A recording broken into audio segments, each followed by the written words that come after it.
Hello mga katambling! Another day, another vlog. So, meron tayong mga ano dito, pinamili sa Bench Store. Ayan, bumili tayo ng mga items sa kanila.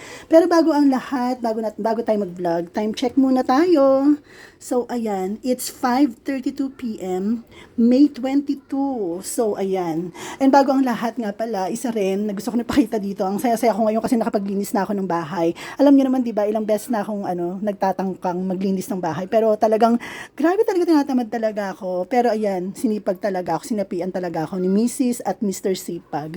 So ayan, nilipat ko na dito yung mga balikbayan boxes na nakaharang dito sa sala. Grabe, hindi ko alam kung paano ko nabuhat tong mga to. I mean, pinagulong-gulong ko sila, pero nag-iingat talaga ako kasi alam niyo naman, di ba, si Mimi at saka si Pipi, baka magreklamo, baka umiyak na naman, di ba, yung kambal ko, baka malaglag. So, ayan. Tapos yung mga punda na yon, papalaba ko na lang lahat yung mga yon, pati itong mga to. Yan.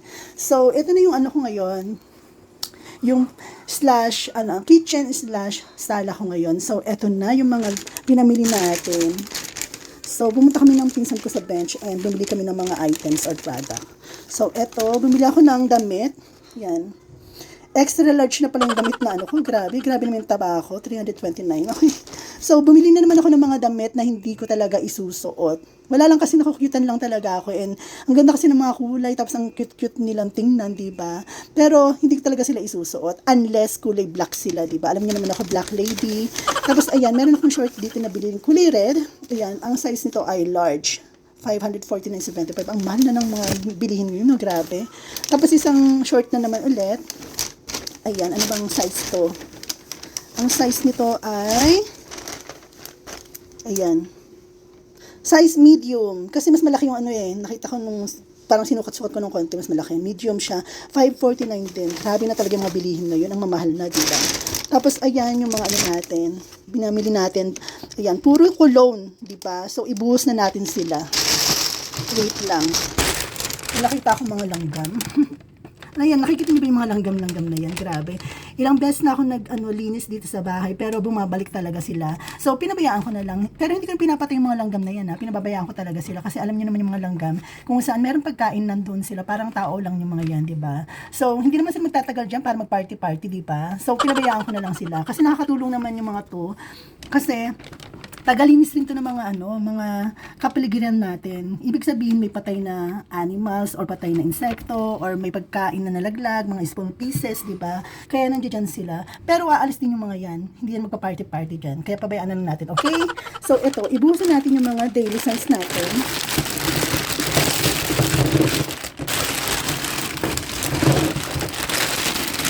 Grabe. Nalaglag. So, ito yung mga pinamili natin, puro talagang daily scent na pabango talaga. Tapos, mili rin pala ako ng isang pabango. Ito yung kay Lovey Fo. Ito yung Love Affair. Ayan. Kasi meron akong pagbibigyan nito. So, regalo ko sa kanya to. Tapos, ito, ayan. Meron tayong mga daily scents na iba't ibang variant. So, ito katulad na ito. Bubble Pop, Spring Break, tapos, itong kulay blue, 9 to Mine, Happy Hour, Lazy Afternoon, Indian Summer, yan. Tapos, yung pinaka-favorite ko sa lahat, syempre, hindi mawawala itong Sunday Morning. Kung mapapansin nyo, marami yung kulay blue, yung Sunday Morning, kasi, ayan talaga yung favorite ko na pabango.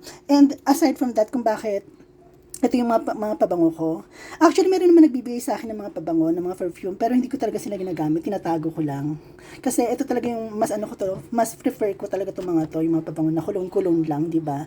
Maganda kasing atake nito. And kung nagtatanong kayo kung bakit gusto ko ng mga ganito, bakit ang dami-dami kong ganito? Kasi, unang-una sa lahat, mabango naman talaga siya, di ba? Mabango naman talaga siya. Pangalawa, affordable siya. Napakamura lang. Siguro yung isang ganito, siguro nasa 75 pesos lang yata, or 60 plus, parang ganon. Tapos yung medium size, siya nasa, katulad nito, nasa lang to, nasa 40, 45 plus, ganon. So, napakamura talaga. Tapos meron pang mga small sizes katulad nito. Kaso nga lang wala akong nakitang available na stock doon. Ito yung mga, siguro nasa 20 pesos lang yata to, o 30 pesos. Ito yung mga sizes na pwede mong ilagay sa bag mo, kaya sa pouch mo, 'di ba, sa wallet. Wallet talaga. So ayun, itong mga to, favorite na favorite ko talaga. Pangatlong gusto ko, kung bakit nagustuhan ko to, kasi siya, madali siyang hanapin, madali siyang bilhin. Hindi katulad ng iba, di ba, kapag meron tayong pabango na favorite natin, natatakot na tayong gamitin or gamitin kasi baka maubos na natin, di ba? Pero ito hindi ka talaga matatakot na gamitin kasi affordable na nga siya, tapos madali pang mabili. Pupunta ka lang ng SM, pupunta ka lang ng bench. Tapos ito, makikita mo na itong mga to, di ba? So, kaya siya tinawag na daily scent. Kasi daily scents talaga. Kasi hindi ka manghihinayang na ipaligo sa buong katawan mo to. So, ayan. And by the way, ito yung favorite na favorite ko sa lahat. Yung Sunday morning. Hindi ko alam kung ako lang yung may favorite nito. Pero kung meron man ibang may favorite ni ng Sunday morning, paki-comment na lang sa baba, okay? So, ayun lang mga ka-tumbling, and tatapusin ko na tong vlog natin. Kasi nag-vlog lang naman ako, wala akong magawa eh. Katapos ko lang maglinis, katapos ko lang maligo. Tapos ito, nakita ko yung natin, mga pinamili natin na daily scents. Diba? So, ang total nga pala nito ay, ayan, sana nakikita nyo, ayan. 3,587.25 pesos. So, ayun lang mga ka-tumbling, and have a good day. Bye!